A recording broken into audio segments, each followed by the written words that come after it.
오늘 함께 나누실 하나님의 말씀은 잠언 22장 22절에서 29절 말씀입니다. 잠언 22장 22절에서 29절 말씀 함께 봉독하겠습니다. 약한 자를 그가 약하다고 탈취하지 말며 곤고한 자를 성문에서 압제하지 말라. 대저 여호와께서 신원하여 주시고 또 그를 노닥하는 자의 생명을 빼앗으시리라.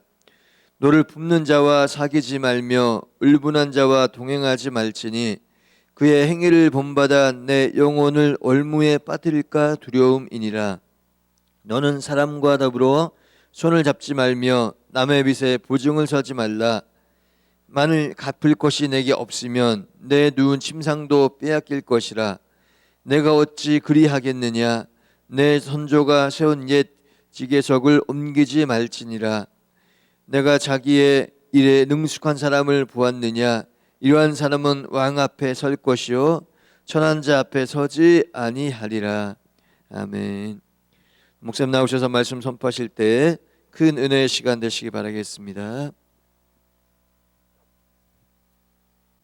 하나님 앞에 영광 올려드리겠습니다. 할렐루야, 할렐루야. 또 우리 매일 기도하는 온라인 영상 예배 하시는 모든 분들 힘내시라고 격려해 주시겠습니다. 은혜 받읍시다. 시작. 은혜 받읍시다. 하나님 새 능력을 주실 줄로 믿습니다. 할렐루야. 우리가 아침은 항상 우리는 아침에 일어나면서 아침을 우리는 기쁘게 맞아야 되고 힘차게 맞아야 됩니다. 그래서 여러분들이 일어나실 때 어떻게 일어나기 싫어 이러지 말고 잠이 딱 깨면 그냥 하나님이 옆에서 나를 깨우신다 생각하시고 그리고 두 팔을 번쩍 들고 할렐루야. 그리고 그 다음에 벌떡 일어나 앉아서 그래서 침대에서 일어날 때 기도하는 거예요. 그래가지고 기도를 하나님 아버지 감사합니다. 오늘도 새날 주셔서 감사합니다. 오늘도 하나님 인도하신 대로 복되게 힘있게 살게 하여 주옵소서. 모든 것을 하나님 앞에 맡깁니다. 그리고 기도를 딱 하고 나오면 그날부터는 아주 행복한 시간이 되는 거예요. 할렐루야. 그래서 여러분 아침에 일어날 때 모든 일은 다 그래요. 시작을 할 때 잘해야 되는 것입니다. 시작을 할 때 확신을 가지고 그리고 힘차게 시작을 해야 하나님이 도와주시는 거예요. 할렐루야. 그래서 아침에 잘 때 딱 그렇게 힘차게 일어나고 그 다음에 저녁에 잘 때는 또 침대에서 또는 침대 밑에서 무릎을 꿇고 하나님 앞에 정말 하루를 지켜주시고 모든 문제를 하나님께서 다 해결해 주셨잖아요. 그러니까 감사기도 하고 그리고 밤에 하나님께서 내 지친 몸 그리고 마음 모든 것을 깨끗하게 치유하여 주시옵소서. 그렇게 기도하고 딱 누워자면 아주 새 힘이 솟아나고 또 하나님께서 바로 밤새도록 우리를 잠으로 다 마취를 시켜놓고 그리고 하나님이 마음도 이렇게 엉클어진 마음 그 복잡해진 마음을 하나씩 해가지고 다 그냥 어딥니까 망각으로 그러니까 고민 뭐 이런 것들 다 잊어버리게 하는 그래서 망각으로 다 집어넣어 버리는 건 우리가 컴퓨터로 말할 것 같으면 뭐예요? 쓰레기통으로 집어넣는 거예요. 쓰레기통으로 하나님께서 다 집어넣어서 그렇기 때문에 아침에 일어나면요 전날에 스트레스 받았던 모든 문제가 아침에 일어나고 나면은 막 그 스트레스가 싹 사라지. 왜 사라지느냐? 내 마음속에서 스트레스를 줬던 모든 고민들을 전부 다 휴지통에 다 집어넣었기 때문에. 그렇기 때문에 내 마음에 엉클어지고 막 매이고 매듭되어지고 막히고 하는 모든 문제들이 싹 없어지는 거예요. 그런데 이 미련한 사람, 어리석은 사람은요, 자고 나서요, 하나님이 다 쓰레기통에 집어넣은 거를 갖다가 그걸 갖다가 내가 완전히 비워버려야 되는데, 비워버리지 않고 쓰레기통에서 집어넣은 걸 갖다가 다시 쓰레기통을 뒤져가지고 복원시킨다? 그러면 그냥 다시 그 고민이 오는 거예요. 그렇기 때문에 우리는 아침에 자고 일어날 때는 밤새도록 하나님이 다 그 모든 문제를 쓰레기통에 다 집어넣은 거는 아예 그냥 아침에 일어나면서 완전 비우기를 해야 돼. 싹 비워버리면, 그러면 오늘은 하나님이 새로운 축복의 날을 주실 거야. 그리고 그냥 그럴 때마다 기도하면 하나님이 우리에게 항상 기뻐하는 삶, 그리고 항상 평안한 삶, 어떤 거든지 하나님 앞에 다 맡겨야 된다. 할렐루야. 왜 맡겨야 되느냐? 내가 할 수 없는 거예요. 그렇잖아요. 내가 어떻게 해요? 못하잖아요. 그러니까 내가 어차피 못하는 건데, 그러니까 하나님 앞에 맡기는 거예요. 그래서 아버지여 내 뜻대로 마옵시고 아버지의 뜻대로 이루어 주시옵소서. 그렇게 기도. 아시겠죠? 그래서 우리가 하루하루를 정말로 내가 살아가는데 문제가 많기 때문에, 그렇기 때문에 하나님이 항상 옆에 계셔야 되고 하나님이 항상 나와 동행하셔야 돼요. 그래야만 내가 내 모든 삶 속에서 정말 감사하고 편안해질 수 있는 거예요. 할렐루야. 그러니까 우리가 그런 삶의 지혜를 갖고 사시기를 주의 이름으로 축원합니다. 축원합니다. 할렐루야. 우리 성도님들 힘을 내세요. 믿으시면 아멘. 힘을 내세요. 반드시 잘 될 거예요. 할렐루야. 네. 자, 오늘 성경에 보면 오늘 성경에 세 가지를 말씀하시는데요. 하나는 뭐냐면 약한 자. 두 번째는 뭐냐면 분을 품고 울분을 품는 사람. 그 다음에 세 번째로는 바로 대대로 내려오는 약속을 저버리는 사람. 이렇게 세 부류의 사람과 우리의 관계가 어떻게 되어야 하느냐 하는 것을 우리에게 일깨워 주시죠. 왜 그러냐? 우리의 삶 속에 바로 이러한 사람들과 얽히게 되면, 그러면 우리도 불행한 사람이 된다라는 것이에요. 그래서 오늘 성경 보겠습니다. 자, 약한 자를 그가 약하다고 탈취하지 말며 공고한 자를 성문에서 압제하지 말라 그래요. 그래서 23절까지 이어지는 거예요. 대저 여호와께서 신은하여 주시고 또 그를 노략하는 자의 생명을 빼앗으리라. 약한 자에 대해서 얘기해요. 그래서 22절을 우리가 자세히 이해하려고 그러면 어떤 말씀이냐 하면요, 바로 약한 자는 성문에서 압제하지 말라 그랬잖아요. 이 당시에 성문은 어디냐면 많은 사람들이 항상 모여서 거기에서 모든 것을 다 의논하는 자리. 그래서 지금으로 말할 것 같으면 시비가 걸렸을 때에는 거기서 판결하는 자리. 그래서 다른 성경에는 이렇게 말씀을 하세요. 바로 법정에서 무력한 자를 억누르지 말라 이렇게 번역을 했어요. 그러니까 성문이라는 데가 법정으로 번역을 한 것입니다. 그래서 법정에 있을 때 무력한 자, 그러니까 대항할 힘이 없는 사람을 바로 그가 너는 나하고 대항이 안 돼. 그리고 약하다고 그래서 그를 그 자리에서 자기의 힘으로 억누르거나 또한 공고한 자, 무력한 자 이런 뜻입니다. 무력한 자를 법정에서 내가 억눌러서 이겨서는 안 된다라는 얘기예요. 그 다음에 또 그래서 왜 그러냐?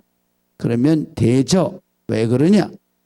여호와 하나님께서 신원하여 주시고, 그런데 여기 신원이라는 것은 뭐냐면 변론 또는 대변 이런 뜻입니다. 그렇기 때문에 하나님께서 그 약한 자들을 하나님이 변호해 주신다 이거예요. 대변해 주신다 이거예요. 그렇기 때문에 하나님을 이길 수가 없다 이 말이에요. 하나님께서는 그렇게 대변하시면서 또 그를 노략하는 자를 생명을 빼앗으리라. 힘으로 악한 사람을 억울하게 하면 하나님께서 그 힘으로 빼앗아. 이 말씀은요, 요새 우리가 세상을 살아가면서 보면 매일같이 보여지는 거예요. 우리가 이 말씀을 다 가지고 그래가지고 여러분 뉴스에 나오는 그런 모든 뉴스들을 보세요. 요새 뉴스에 나오는 게 전부 다 어디에서 판정을 해야 되는 거예요. 바로 재판, 또 경찰서, 또 검찰 이런 데서 막 하는 사건만 뉴스에 계속 나오잖아요. 그래 나오는데 거기에서 바로 약한 자를, 분여자들을 또는 약한 자들을 갖다 억누르고 죽이고 그런 사람은 반드시 하나님께서 그 생명도 뺏어버린다. 그렇기 때문에 우리가 항상 하나님의 말씀을 잘 봐야 돼요. 우리가 뉴스를 보거나 세상의 모든 것을 보더라도 그를 가늠하더라도 그렇구나. 하나님의 말씀이 틀림없구나. 자, 약한 자를 법정에서 억누르고 힘없다고 그냥 자기가 억누르고 그런 사람은 하나님이 대변하시고 변론하시고 하나님이 완전히 바꾸잖아요. 그러니까 크게 바꿔가지고 완전히 역공당하게 하죠. 그래서 약한 사람이 이기는 거예요. 힘으로 누른 사람은 역공을 당해서 완전히 망하는 거예요. 그걸 누가 하느냐? 하나님이 하시는. 인간이 그렇게 할 수는 없는. 왜? 하나님이 바로 연약한 사람, 선한 사람에게 항상 변론해 주시고 대변해 주시고, 재판의 판정도요, 이것도 우리가 길게 놓고 보세요. 그러면 하나님이 다 역사는 바로잡아 가신, 다 바로잡아 가신. 그렇기 때문에 우리가 그렇게 말하잖아요. 역사의 의식을 가지고 살아라 하는 얘기는, 우리 믿는 사람은 무슨 말씀이냐면 하나님께서 판결하신다는 의식을 가지고 살아야 된다 이 말이에요. 내가 죽으면 끝나는 게 아니에요. 바로 역사는 죽은 후에도 판결을. 그러면 그 판결을 해서 그 벌을 누가 받느냐? 바로 죽은 사람은 안 받아. 그렇지만 자기보다도, 자기 생명보다도 더 귀한 자손들이 그걸 다. 그러면 그건 더 무서운 형벌이. 자기가 받고 죽어버리면 끝나는데, 그런데 자기가 받고 죽는 게 아니에요. 바로 자기 때에 자기가 판결이 안 됐다. 그러면 죽은 후에 바로 그 자손들이 대를 이어가며 그 형벌을 받는 거예요. 그 대표적인 예가 누구냐? 바로 이완용. 그래서 내가 이완용에 대해서 시를 쓴 게. 그 자손이 형벌을. 그래서 그런 의미다. 이게 하나님의 말씀이. 그 다음에 24절에서 25절, 26절까지가 같은 말씀. 어떤 말씀이냐면 노를 품고 사는 사람. 그 말은 무슨 말이에요? 마음속에 항상 분노가 있는 사람을 말합니다. 이런 사람을 요새는 뭐라 그래요? 이런 사람이 바로 한자라 그러잖아요. 왜 한자라 그래요? 분노 장애 조절 안 되는 사람이에요. 안 되는. 그러니까 분노 조절 장애가 있어. 그런 사람과 사귀지 말라 이거요. 그런 사람과 또 울분도 같은 말이에요. 분노를 말. 울분한 자와 동행하지 마라. 왜 그러냐? 나도 모르게 그 울분이 내게로 옮겨온. 왜? 사람은 감정의 동물이기 때문에. 그래서 울분이 내게로 오기 때문에 그래서 그의 행위를 본받아. 영적으로는요. 무슨 뜻이냐면 마귀가 그 사람을 장악하고 있잖아요. 그 장악하고 있는데 내가 그 사람과 관계를 하게 되면 막바로 마귀는 내게로 들어오는. 그래서 울분 마귀가 들어오는 거예요. 그래서 성경에 보게 되면 항상 뭐라고 그러냐면 너희가 노를 품지 말고 그 다음에 너희가 원한을 갚지 말고. 그게 다 이게 뭐냐면 울분을 품은. 그래서 이런 말도 하잖아요. 뭐라 그러냐면 분을 품은 사람이 바로 대통령이 되면 안 돼. 한을 품은 사람은 대통령이 되면 누가 괴로우냐? 국민이. 왜냐하면 자기가 대권을 딱 잡으면 제일 먼저 뭐냐면 보복을 합니다. 보복을 하게 되면 누가 괴로우냐? 보복 당하는 사람도 괴롭지만은 국민이 괴로워. 그렇기 때문에 오늘 성경의 하나님은 울분 품은 사람을 절대로 동행하지도 말으라 그래. 그럼 그런 사람은 어떻게 해야 되느냐? 내가 그 사람의 울분을 풀어줬다고 해결이 안 되는 거예요. 그런 사람은 가까이 가는 게 아니에요. 그럼 어떻게 해야 돼요? 기도해 줘야 돼요. 저 사람의 울분은 하나님만 해결할 수 있어요. 그래서 자, 그의 행위를 본받아 내 영혼을 올무에 빠뜨릴까 두려워. 마귀는 항상 가까이 있는 사람에게 와서 들어오는 거예요. 왜? 인간은 감정을 가지고 있기 때문에 울분을 푸는 감정에 통조하는 거예요. 자기가 더 열내는 거예요. 그러니까 문제가 생겨요. 그 다음에 26절도 보세요. 너는 사람과 더불어 손을 잡는.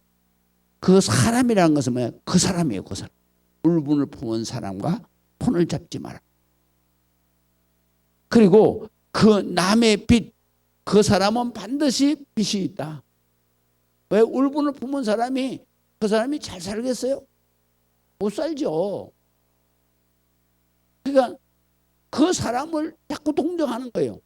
그러니까 그 사람의 빚을 네가 보정하지 마라. 왜 보정하지 말아야 돼? 내가 그 사람의 빚을 보정하면 만일 네가 재산이 있어서 그걸 갚아주면 문제가 없는데 네가 갚아줄 능력도 없는데 그 사람의 네가 그 사람 감정에 따라 가지고 동정하는 마음에 보정 섰다 이거요. 그러면 너는 결론적으로 어떻게 되느냐? 그 사람은 반드시 망하는 거니까.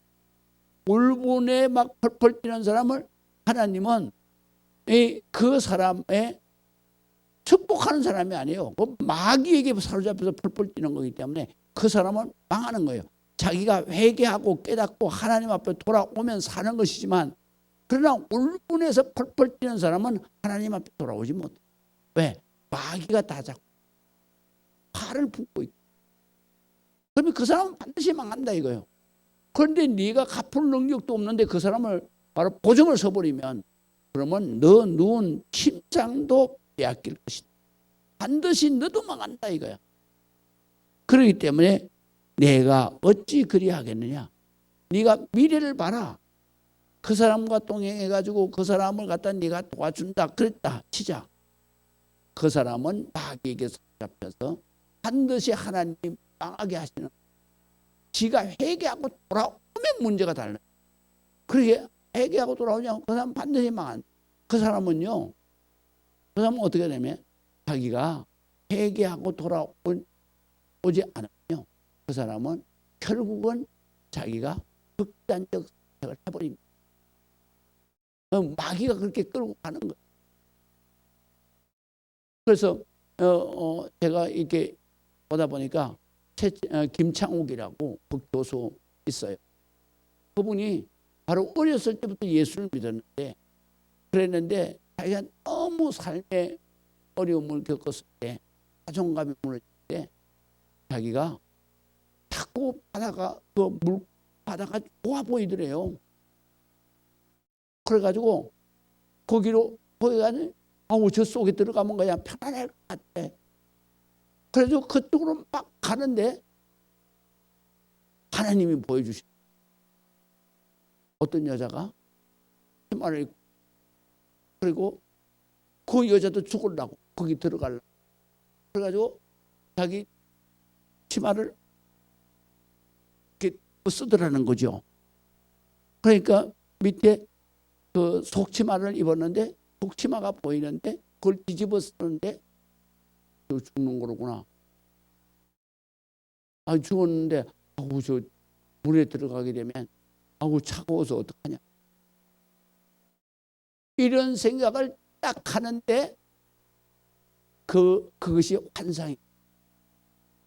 그래서 딱 사라질 때 자기가 나 정말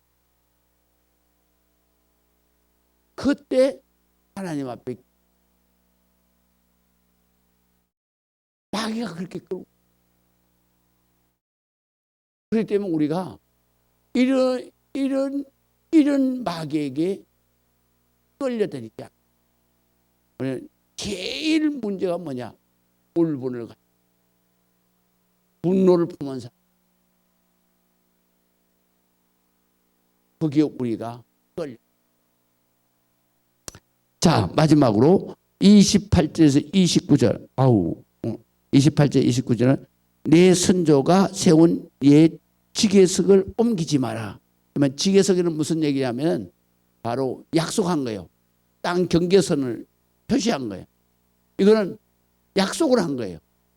법이라는 얘기죠. 그거를 네 마음대로 옮기면 그러면 너는 반드시 심판을 받게 된다.